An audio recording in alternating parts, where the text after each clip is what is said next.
আরেকটি নতুন ভিডিও নিয়ে আজকে আবার হাজির হয়ে গেছি। ভিডিওটা একটা ড্রয়িংয়ের, যেটার জন্য আমি ডোমসের 50 শেডটা ইউজ করব কালারিংয়ের জন্য। আমি স্কেচ পেনে ড্রয়িং করছি, আর এই ড্রয়িংটা করতে করতে আমি কিছু বিষয় আলোচনা করব আবারও।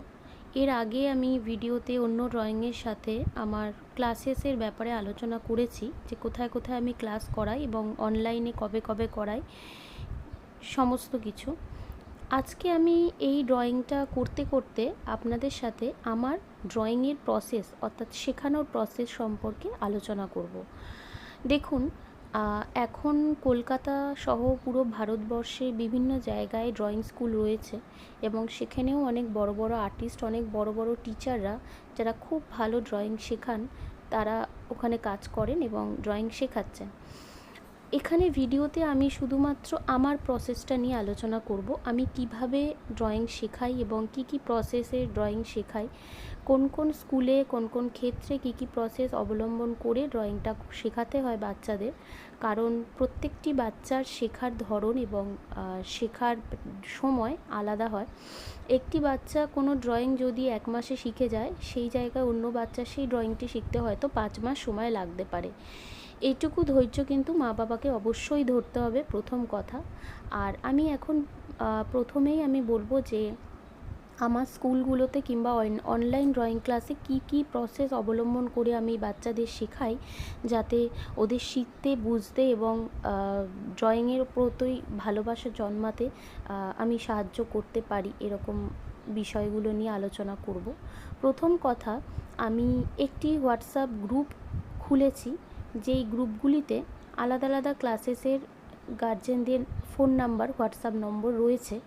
দেখুন, এখনকার যুগে প্রতিটি বাচ্চাই কোনো না কোনো সময় হাতে মোবাইলটা নেয়, সেটা সে গেম খেলার জন্যে হোক, কার্টুন দেখার জন্যে হোক, বা যে কোনো কিছু করার জন্যে, সেটা যে বয়সী বাচ্চা হোক না কেন, সেটা আমরা কখনোই আটকাতে পারবো না। আপনি একটা বাচ্চাকে যতই বলুন যে মোবাইল থেকে দূরে থাকো বা কিছু, যতটা দূরে রাখা যায় বাচ্চাদের সেটা ভালো, কিন্তু বাচ্চারা তো মোবাইলের দিকে ঠিক চলে যাবেই। তাই আমার মনে হয় মোবাইলের থেকে একদম দূরে সরিয়ে না রেখে, মোবাইলের দিকে যখন ওরা যাবে, মোবাইলে যাতে ওরা ভালো জিনিসটা শেখে সেই চেষ্টাটা করা উচিত। তো সেই জন্যই আমি কি করি, আমি যখনই কোনো বাচ্চাকে আমার ড্রয়িং ক্লাসে অ্যাডমিশান করাই বা অ্যাডমিশান হয়ে যায়, সে তার মা বাবার নাম্বারটি, হোয়াটসঅ্যাপ নাম্বারটি একটি গ্রুপে জয়েন করি। এইভাবে একটি গ্রুপ ক্রিয়েট করেছি আমি, যেই গ্রুপে কি বিভিন্ন সময় বিভিন্ন আঁকাগুলো স্টেপ বাই স্টেপ, যেমন এখানে দেখতে পাচ্ছেন আমি ড্রয়িং করলাম, কালার করলাম, সেগুলো স্টেপ বাই স্টেপ সেই গ্রুপে পাঠিয়ে দেওয়া হয়, যাতে বাচ্চাটির কাছে হাতে ফোনটা পেলেই বাচ্চাটি এই ভিডিওটাই আগে দেখতে পায় এবং সেটি দেখে হোমওয়ার্কটা করতে পারে। শুধুমাত্র এই পদ্ধতিতেই ওদের হোমওয়ার্ক দেওয়া হয় না। আমার বিভিন্ন স্কুলে বিভিন্ন দিন, যেদিন যেদিন আঁকা থাকে, সেই দিন তাদের হাতে একটি জেরক্স পেপার দেওয়া হয়, যেখানে আঁকাগুলো আঁকা থাকে, তাদের বয়স, তাদের ইয়ার অনুযায়ী সেই আঁকাগুলো তাদের হোমওয়ার্কে দেওয়া হয় প্রতিদিনই। অর্থাৎ যখনই তাদের ক্লাস থাকে, প্রতিটি ক্লাসেই তাদের হোমওয়ার্ক হিসেবে সেই জেরক্স পেপারগুলো দেওয়া হয়। এবং যখনই তারা ক্লাসে আসে, বিভিন্ন খাতা, বিভিন্ন বই, ড্রয়িংয়ের বিভিন্ন জেরক্স পেপার, এমনকি বড় স্টুডেন্টের ক্ষেত্রে পিন্টারেস্ট থেকে ড্রয়িং খুঁজে তাদেরকে আঁকানো হয়।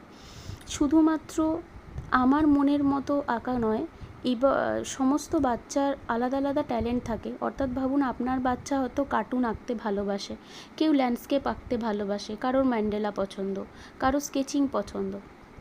সেই বাচ্চাদের পছন্দকে মাথায় রেখে, তার পছন্দকে গুরুত্ব দিয়ে আঁকা শেখানো হয়। তবে এটা নয় যে কারোর স্কেচিং পছন্দ হলো বলে তাকে শুধুমাত্র স্কেচিংই শেখানো হচ্ছে, সেটা নয়।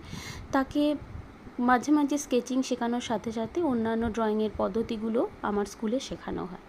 এছাড়া কালার ব্লেন্ডিংয়ের জন্য কি কি জিনিস ইউজ করা যেতে পারে এবং খুব কম খরচে কি কি জিনিস দিয়ে কালার ব্লেন্ডিং করা বা কালার করা যায়, সেটি আমি স্টুডেন্টদের এবং তাদের প্যারেন্টসদের বলে থাকি, যাতে খুব কম খরচে খুব সুন্দরভাবে তারা আঁকতে পারে। এছাড়াও আমি ক্লাসে আরও বিভিন্ন পদ্ধতি অবলম্বন করি ওদেরকে একটু এন্টারটেন করার জন্য। কারণ একটা ক্লাসে সবসময় যদি আমি 1.5-2 ঘন্টার ক্লাসে শুধুমাত্র ড্রয়িং নিয়ে আলোচনা করি, তাহলে কিন্তু তাদের মনটা ঠিক ড্রয়িংয়ে বসবে না। আস্তে আস্তে তাদের ড্রয়িংয়ের প্রতি ভালোবাসাটা নষ্ট হতে থাকবে। তো শুধুমাত্র ড্রয়িং নয়, তাদের স্কুলে কী হলো, পড়াশোনায় কী হচ্ছে, বাড়িতে কী হচ্ছে, তারা কী খেতে পছন্দ করে, কোথায় ঘুরতে গেছে, ওখানে গিয়ে কী কী দেখেছে, সেই সব ইম্যাজিন করে ড্রয়িং সমস্ত কিছুই বন্ধুর মতো আলোচনা করা হয়, যাতে ওরা ক্লাসকে ভালোবাসে, টিচারকে বন্ধুর মতো দেখে এবং ক্লাসে আসতে আগ্রহ প্রকাশ করে। প্রথম কথা হচ্ছে বাচ্চাদের ক্লাসে আনতে হবে। অনেক বাচ্চারা এরকম রয়েছে যারা হয়তো আঁকতে পছন্দ করে কিন্তু ক্লাসে আসতে চায় না, কিংবা হাতে আঁকা ভালো, আঁকতে পারে কিন্তু আঁকতে চাইছে না বা বসছে না। এরকম বাচ্চাদেরকে আমরা মোটিভেট করে আমার স্কুলে ভালোভাবে ড্রয়িং শেখানোর প্রচেষ্টা করি। শুধুমাত্র স্কুলে নয়, অনলাইন ক্লাসগুলোতেও বিভিন্ন বাচ্চাদের ওপর খেয়াল রেখে বিভিন্ন বাচ্চাদের কিভাবে শেখালে তারা খুব সহজে সেটাকে রপ্ত করতে পারবে সেই দিকে খেয়াল রাখা হয়। আর আমি আরেকটা জিনিসও লক্ষ্য করেছি যে আমার ক্লাসে বাচ্চারা খুব খুশি হয়ে আঁকে। অর্থাৎ কোনো দিনও কোনো বাচ্চাকে আমি শুনিনি গার্জেনদের বলতে যে আজকে আমি আঁকতে যাব না। তারা হয়তো পড়া কামাই করতে পারে, অন্যান্য যেই জিনিসগুলো ওরা শেখে সেগুলো কামাই করতে পারে কিন্তু আঁকতে ঠিক আসে। কিছুদিন আগে একটি ঘটনা ঘটেছে। একটি বাচ্চা মেয়ে, তার প্রায় 2-3 ঘন্টা নাচের ক্লাস হওয়ার পরেও, সেই টায়ার্ড হয়ে যাওয়ার পরেও আঁকতে কিন্তু ঠিক এসছে।